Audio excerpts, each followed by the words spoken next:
একটি জায়গায় যাচ্ছিল, তখনই পথে একটি মাছি চলে আসলো। মাছিটি অনেক গুন্ডাটি টাইপের ছিল, তাই মাছিটি ওরে ধরে আছাড় দিল। তখনই পোকাটার গায়ে রক্ত বেড়ে গেল। মাছিটি পুলিশের ভয় উড়ে চলে গেল। আর তখনই ওই মাছিটা মারার জন্য তার আত্মা শান্তি পাচ্ছিল না, তাই ও তার আত্মা হাসি দিল, একটা ভয়ানক হাসি।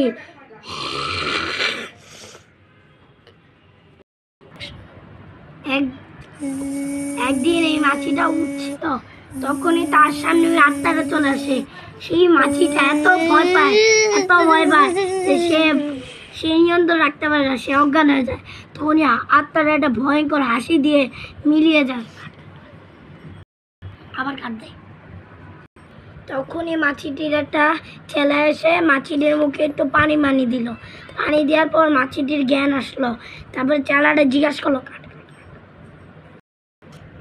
মাছিটি ওরে সব কথা খুলে বললো।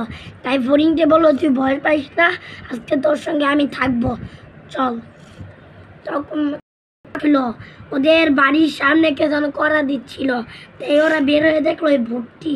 তখন ঘাস ফড়িং উড়ে গেল আর মৌমাছিটিও উড়ে গেল, কিন্তু ভূতটি তো ওদের ছাড়ারিয়ে না। ঘাস ফড়িংটি পালাইতে পারলো, কিন্তু ফড়িংটি পালাইতে পারলো না। তাই তারে ওই আত্মাটা মারতে শুরু করলো। তখন ঘাস ফড়িং বাঁচাতে আসার পর সবাই মিলে মারামারি করতে শুরু করলো। এখন সমাপ্তি হলো।